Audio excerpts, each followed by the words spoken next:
Namaste friends.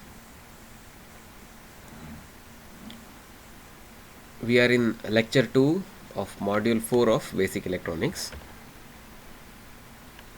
In the last class we have studied two important applications of any transistor. Uh, they are as an amplifier and as a switch.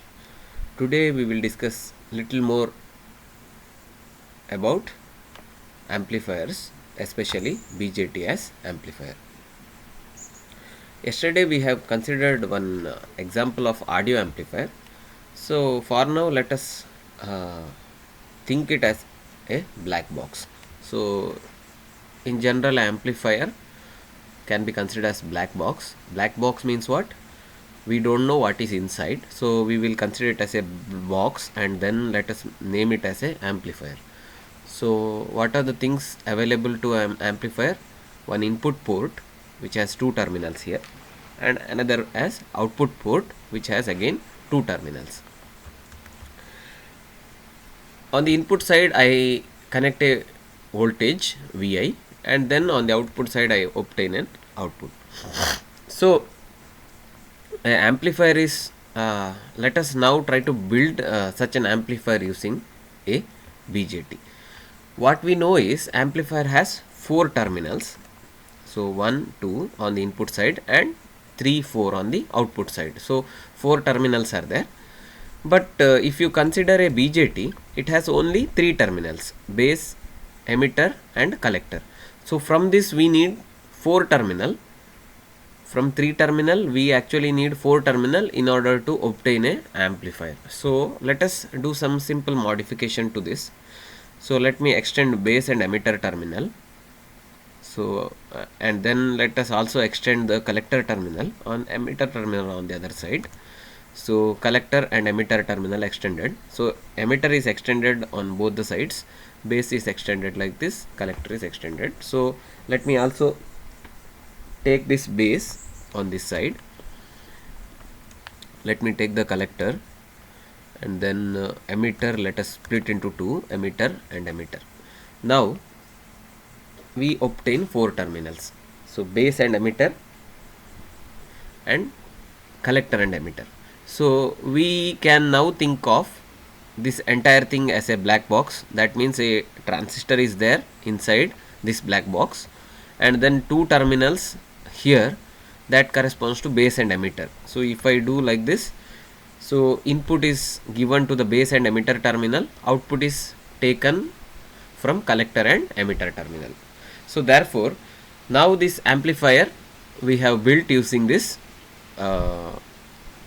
BJT. So now this can be compared here. So how this is compared? So if I add a capacitor here and then two more resistors, one here and one here, if I do, so then I'll get approximately on the input side, and then instead of input we have a microphone. So anyway, that we have discussed in the last class. On the collector side, see, the collector is this terminal. So collector after capacitor and then speaker is connected, and then additional battery source is required, as we have told. So biasing is nothing but energizing the device. So a BJT cannot amplify signal without having a energy source that is from the battery. So we started with the BJT as selected NPN transistor we have selected. From there we obtained a amplifier. So inside circuitry is this, but as a black box we have something like this.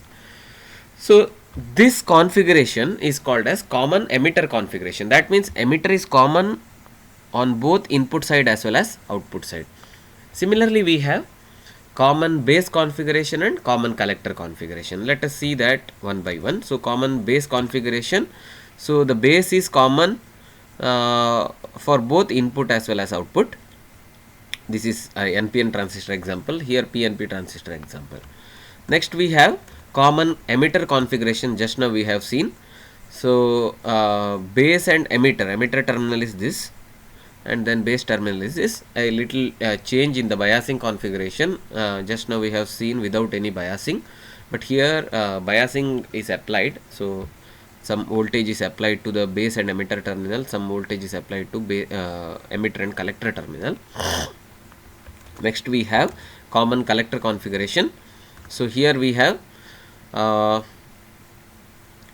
the collector that is common to both input as well as output. So here we have to apply an input, and then we can see the output across emitter and collector terminal.